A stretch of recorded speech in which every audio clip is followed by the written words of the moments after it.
About News, your news source for the latest reports beaming forth from planet Earth, where humanity loves nothing more than being entertained, amused, entranced, enthused and enthralled by a popular global ritual commonly known as sport. That's right, sport. For as we talk, a third of all humans are tuned in with volume turned up to the biggest of all sporting events, the World Cup, which is being hosted in football's very own Mecca, Brazil. Citizens there must be delighted and thrilled, so join us as we'll cross to Rio to speak to one of the happy people. Oi galera, tudo bem? Tudo ótimo. And you? Não, tudo terrível. Everything terrible? But why? Not enjoying o jogo bonito? Football is beautiful, but there's corrupção here that's evil. Corruption? Tem certeza? When we heard about the World Cup, we said beleza. But from São Paulo and Rio to Fortaleza, the people are in need of educação, saúde, habitação, comida. But instead our taxes are used to feed the piranha FIFA.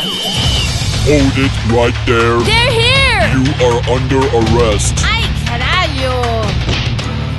Stay calm, soccer fans. We have enforced and restored peace. Please continue to enjoy World Cup 2014. What's this here? We have taken control of Brazil. Bom dia. And you are? William de Berg, representing FIFA. Welcome back, Bill. So is the World Cup bringing joy all round? It is bringing us lank amounts, and that's what counts. Check our bank accounts. This is the biggest world coup of all time. 30 billion bucks, more than all 3 previous cups combined. It seems Brazilians would prefer FIFA quality homes instead. Better schools and hospitals. They're striking, calling protests. Nonsense. We're bringing them order and progress. Having mass evictions, cleaning the streets of all the homeless. Gentrification. Those favelas are on prime real estate.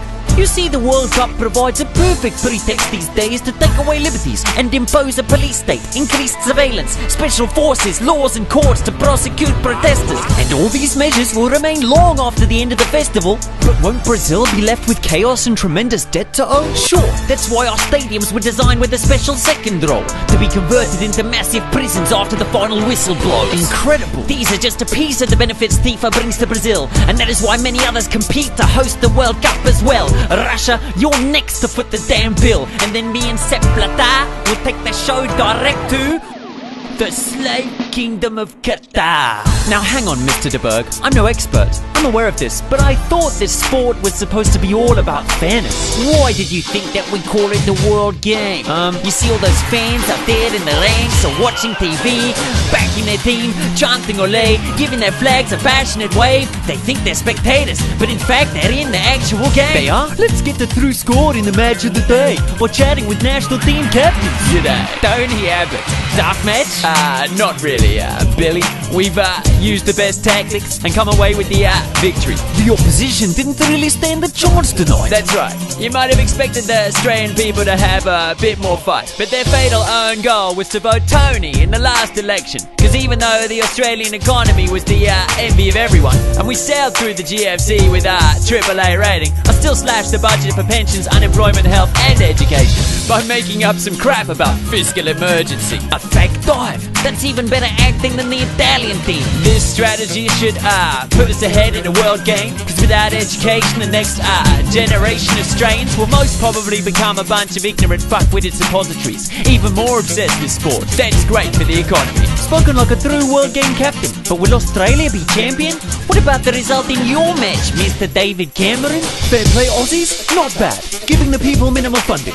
But to really give them a thumping, you need a criminal function. That's what England's got in the form of the elite city of London, whose bankers catalysed the GFC with their corrupt international plundering. But we don't punish them. Instead, we steer the English people with penalty kicks and impose a rigid round of society-killing austerity hits. Plus, we cornered them with poor diet, poor education and tabloid media images, making those idiots blame their situation on the poor and on immigrants. Excellent game, but now the heavyweights are ready to play. First the USA, acting captain John Kerry, Secretary of State. Billy boy, we might suck balls at soccer, but we dominate the league table and beating down our own people. Lethal, what's your game plan procedure? We seek to outmaneuver them in every position we take up. In defense, we use illegal homeland surveillance of data. In the midfield, we possess the best strikers and propaganda. They've even managed to convince folks that Snowden's a traitor. Heck, we've scored so many goals against Americans. The other teams are scrambling to imitate us, but they barely can. Don't speak too soon, John. There are some strong players in this game, like last tournament's reigning champions, Spain. Hola,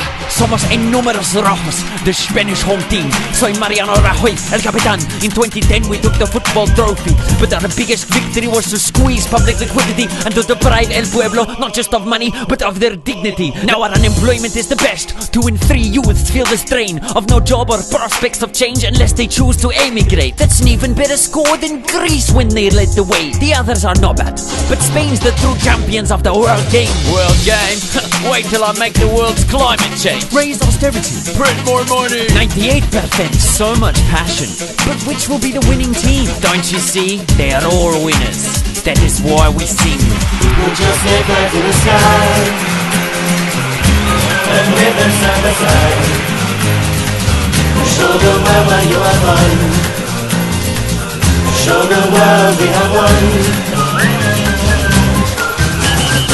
It's my world, our world, the whole world's our game, and we coerce the whole world to play. These flags were made so you fight yourself instead of us and the world, whole world's our game. One night with the world divide. 2 sides, 1 fight and a million lies. You cowards gonna get screwed hard. All the people, peace up to the sky.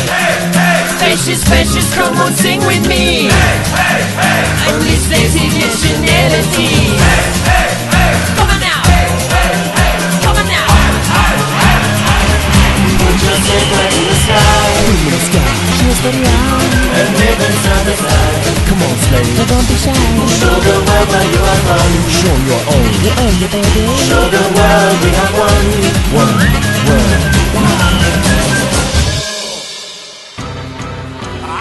Well, viewers, our coverage of the World Coup is finishing. Boa noite, Brazil, and good luck to you, for another ordeal is imminent. Once this concludes, you'll have to go through the Olympic predicament. Rest assured, we'll be back with another report to deliver then. So, what does our love of sport say about the world we're living in? Perhaps we crave its ideals of fairness, its level playing fields, its respect for the law's limits, the fact that the rules are legitimate, and, unlike in life, clearly written and known to all participants. If we played by those principles, not just in the stadium, but day to day in our courtrooms, boardrooms, and government chambers, it would truly be a game changer on the actual world stage. Now in that sport, you could count me as an avid fan. Good day.